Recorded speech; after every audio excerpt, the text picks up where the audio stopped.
Your job is to back up. So back up.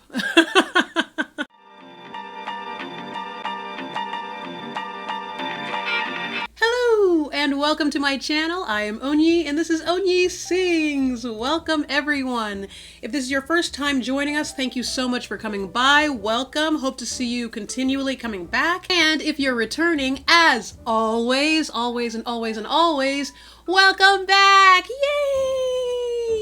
And thank you so much for coming back over and over again. I appreciate each and every single one of you, and I'm pretty much only here because of you. So without you, there's no me, and I'm so blessed and thankful for it. So thank you all for coming by and keep coming back. Keep checking out these videos. Love to have you. And feel free to subscribe right now by smashing that subscribe button, or you can wait till the end of the video and smash my face to subscribe. Today's lesson is 10 tips for backup singing.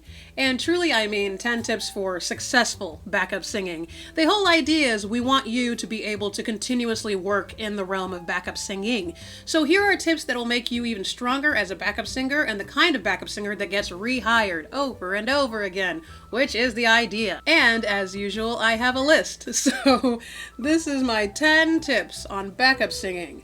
Number 1, know your part. Oh, yes. When you're going into a situation where you're working with people for the first time especially, there's nothing worse than being ill-prepared or unprepared for the work that they are asking you to do, especially if you accepted the gig. Usually when you accept a gig, you already know what the parameters are, and so when you say yes, there's an assumption that you truly are able to deliver on the expectation. So any opportunity you have to show up and show out in the best way, do so. Even with people you know, it doesn't hurt to be incredibly prepared and incredibly professional. Number 2, know the genre.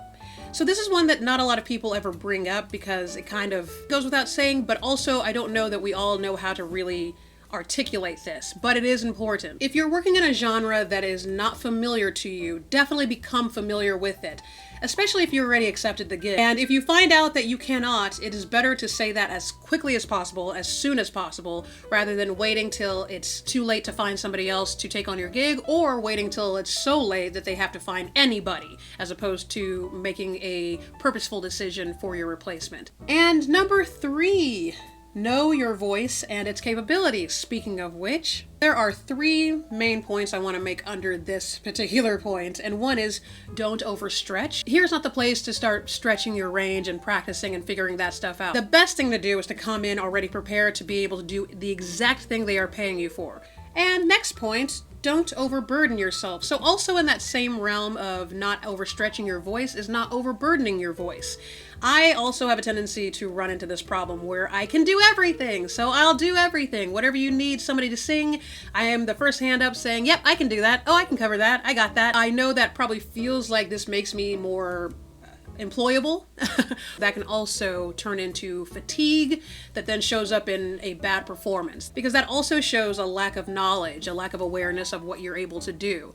And that also speaks to people who hire you. That tells me, if I'm hiring you, she doesn't know her own voice. And I can't doesn't mean I cannot sing this. It means for my burden, for what my voice is being asked to do for this particular gig, if I take on more, everything else will be less. So it is better for me to not add this onto my plate. So don't be too eager just because you think that's the only way you'll continue to be hired. I can tell you from experience that is not the case. And if you are someone who is overeager that never really meets that challenge, that is also going to work against you, despite the fact that you are doing it so that you can get hired more and so that you seem more hireable. Do make special skills known. So if you do have things that you can do that not many other people can do, that are helpful to the gig you are a part of, absolutely let them know. Not in an inappropriate way, not in this nobody's asking you, but you just decided to tell everyone, like, look at what I can do. None of that stuff. If somebody asks, hey, can anyone whistle? And you can whistle like the Dickens, then absolutely, hey, I can whistle. I have vibrato in my whistle. I'm so good. Like that, then let them know, and let them know just how good you are. Absolutely. Again, manage your burden, but do let them know, if you are able to, that you're capable of doing certain extra things that maybe not every other singer can do well. Number 4, make sure you have what you need. Water. Yes, Make sure you have water. A pencil. I like to have a pencil at all times when I'm doing these type of gigs because you just never know when you need to write stuff down. Especially if you have to write in music or write on lyric sheets or anything like that. Having a pencil allows you the option of erasing, which is always necessary and always helpful. A music stand. So this isn't always a necessity, but it helps to have, especially in a studio situation or in a live performing situation, if you are allowed to have your music on stage, if you don't need to be off book. And when I say off book, for anyone who doesn't understand that terminology, off book means memorized, just off the book. And lastly, a recorder. So just a phone is fine, but anything that can record your rehearsal, your gig, your anything that will help you be more prepared for the actual gig. But it is not a necessity. It is just one more thing that makes you look that much more professional and that much more prepared, which is always a great thing. Number 5, listening and singing. So within listening and singing, I usually have a percentage of how much of each you should be doing at any one time. With live singing, I would say 80% listening, 20% singing. And what I mean by that is, for instance, if you've ever been in a choir, if you've ever done ensemble singing, you might have heard this before, where you want to listen more than you sing, because that way you're able to blend more easily. You're able to stay on pitch probably more easily because you can actually hear what you're pitching to. When it comes to, for instance, timbre matching or any of that stuff that comes into being an ensemble singer, where you need to be a part of the group and not a soloist. That's always great when you are able to hear the people around you as much as, if not more than, you hear yourself. It automatically engages your brain and your voice to find its place in the music, find its place in the sound. In the studio, I would say that's 50-50 though. And the reason I say that is because you actually have cans. You usually have to use headphones, so there is 50-50. Listening here, and then I would usually have one headphone off so I can hear myself in the room and truly hear my voice. Otherwise, you're listening to yourself through the microphone and everything else that your voice goes through to get through the headphones into your ear, so it kind of throws you off sometimes. I will often find that if I'm going to be pitchy, which I rarely am, but if I am pitchy, it's usually because I had both headphones on. Number 6, protect your voice. Protecting your voice includes being very aware of the sound instruments you're working with and how much work you are putting into vocalizing. Just be aware of how much energy and effort it takes to create sound, to sing, and to utilize the machines and instruments and what have you that they are using in that gig. For instance, the microphone is a big deal. It is important to know your mic. It is important to find out how hot the mic can be, how not hot it is, if it's omnidirectional versus unidirectional. So if it is the kind of mic where you can only be in one space to be able to get picked up versus the kind of mic where you can be anywhere you want and move your head around and be emotional and you're always picked up. It's always the worst when you see a singer who clearly doesn't know what their mic can do and you can see them living their best life and you can catch half of what they're singing sometimes because they're all over the place and that microphone only gets them right here. Sometimes that happens, and these will be professional gigs with professional setups that's just the mic they have. And if that is the case, you have to be aware of that ahead of time so that you're not over singing and trying to make up for whatever the mic is unable to do. Another important instrument of gigging, of sound and such, is the monitors. That is something that's really important that a lot of us singers run into as a problem at gigs, and we want to try to get ahead of that. You don't want to be at the gig and then find out these monitors aren't going to be available to you. Find that out as soon as you can. Now, sometimes you just don't know until the gig, until you show up and everyone's like, by the way, there's no monitors on stage. Good luck. And that does happen. And you just have to figure it out and make it work and really do that listening 80% stuff. If you do have monitors available to you, get to know where they are, how they work, how hot you are in the monitors, how not hot you are, all of those ins and outs, just so you're not, again, doing more than you need to do to produce the sound that is necessary for the gig. And along the lines of oversinging, never oversing. I know, sometimes you're in situations where the mics are terrible, the monitors are non-existent, or they're there making things worse. All sorts of fun things that show up. Never allow that to be the reason you are going to make your voice tired, hurt your voice, damage your voice. There's a difference between being annoying and being a diva versus taking care of your voice and being a professional. Do communicate with your sound engineer If it is possible, get to know your sound engineer.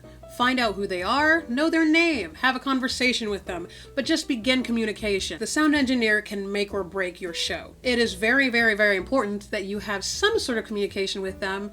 That way you make sure that you're able to hear what you need to hear, and that way the audience, is hearing what they're supposed to be hearing as well. But there is nothing that can ruin a gig faster than not being friendly with your sound engineer and not being able to communicate with sound. It just ruins the whole thing. Number 7, ask questions. I know it seems like it's annoying or maybe an immature or unprofessional thing to do to ask a ton of questions, but there's always a time and a place. And as long as you are thoughtful about when you're asking the question, as long as you're not being ridiculous, for the most part, as long as you are asking those questions in rehearsal, if you're asking those questions before the gig, you really can't go wrong with asking as many questions as you can before. The worst thing to do is to decide not to ask a question because I don't want to be annoying or I don't want to be a bother, and then show up to a gig either unprepared, thinking that you are prepared, or unprepared knowing you're not and not being able to do anything about it, and now here's the gig. Number 8, shut up and listen. What? Yeah, it's both. You have to figure out a way to do both. So here's why I say shut up and listen despite what I said in number 7. Time is usually money. Yes. If you're working like in a studio situation, for sure, they are paying per hour or per half hour or something like that for the time that you're in there, period. So from the moment you walk in, you're being paid for, even if you are also being paid. You are costing money. You don't want to seem like you don't realize that this costs money and you're not respectful of that fact. Don't make folks repeat themselves. Yes, just don't make anyone have to repeat themselves. So listen the first time. It is fine to ask questions when it comes to things that you've not already been told. If you're not fully understanding the way something was explained, that's fine. But if you're asking for something to be repeated that has been very clearly stated that everyone else picked up and understood, that does stand out, and that sounds like you weren't paying attention. Because it's like, what else are you paying attention to? You're here being paid to pay attention. So at the very least, catch what they're saying, Don't make the same mistake more than twice. In theater, we have notes. So if you're having issues, if you have a problem on stage, if you're doing something incorrectly, you would get a note. You take that note and you are expected to digest it and to have it ready to go the next time you have to do that scene or whatever it is. So there's very little patience for not taking the note. I feel like that's the same in backup singing as well. Don't make the same mistake 2, 3, 4 times. If they've already told you what they want, if you've already been corrected, then there's no reason, unless you truly are not capable of the thing they're asking you to do, and then we go back to make sure you're not doing things that you're not capable of. Know your voice and know your abilities. Do not direct other singers or give notes unless you are in that position. If you are the vocal captain, for instance, if you're in that position, vocal captain or assistant or anything like that, then that is your authority and you are allowed to do that, and there's a good chance that everyone knows that. But otherwise, you don't want to be the person that is constantly telling people what they should or should not be doing in their position. Stick to yours, do what you can do, speak through the proper channels if that does need to happen, and then let that be. Number 9, easy to work with. And it feels like this is an easy one, but for some reason, you want to be the kind of singer, the kind of colleague, the kind of employee who is easy to work with. And I don't mean let yourself be taken advantage of. Don't let people hurt you for the sake of you being easy to work with. Like, I don't complain when people throw hot irons at my face. I just say, this is the job I took. It truly is just being considerate. It's being considerate of the people that hire you. It's being considerate of the people you are working with. It's being considerate of your sound engineer. Being considerate of all the things around you that affect your ability to be successful at the gig you're doing. As I've said 100 times in this lesson, what we ultimately want is to be able to be rehired. You want to be the kind of singer that this person in particular will continue to use whenever they think of using a backup singer. I feel like that's the closest we come as performers to stability when it comes to work. Being able to be rehired. And that rehireability is the most important thing by way of having a stable income. So be easy and work regularly. Number 10, your job is to back up. So back up. As a backup singer, you are support. You are an assist. You are super important. It is very, very important to have you there. And it's very, very important that you are good. But at the same time, understand that your role is a supportive role and not the feature. So make sure that you are not trying to live your dreams in this moment. Unless you're featured. If you have a feature, eat your feature. Show out on your feature. Then once your feature's over, you're out. And go back and fade back into the background like you're supposed to. So those are my 10 tips for great backup singing. And I hope some, if not all of them, were able to help you out for your future with backup singing if you are a backup singer or if you're even interested in backup singing. And as always, before we go, homework! Yay! Homework! Who doesn't love homework? And what's the homework for today? Well, I will tell you. I don't. Today's homework is look up backup singers. Find any backup singers for any of your favorite artists, any of your favorite solo artists, any of your favorite groups. Just look up who those backup singers are. See if you can find out what their names are. See if you can see if there's any more work by them that you can look into. It's always great to know other people in the realm of music or performance that you're in. Just find out who they are and what their body of work is. Thank you, as always, for coming by. Thank you for hanging around. If you're still here, thank you for still being here. I'm so appreciative. I hope you continue to come back. And don't forget to smash my face at the end to subscribe to the channel. And there's also playlists, so feel free to check out a whole playlist of other vocal information videos and possibly even my a cappella videos as well. Take your time, do whatever you want. But thank you so much for coming and hope to see you again. If you enjoyed yourself, like, share, and say hello there. Bye!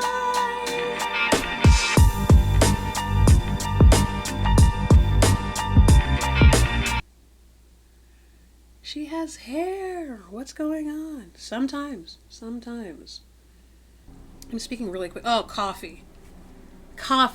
It's like, why am I talking so fast? Thank you as... Oh, no, I'm not doing it. Okay, yeah, I think that's it. Do-do-do-do-do-do.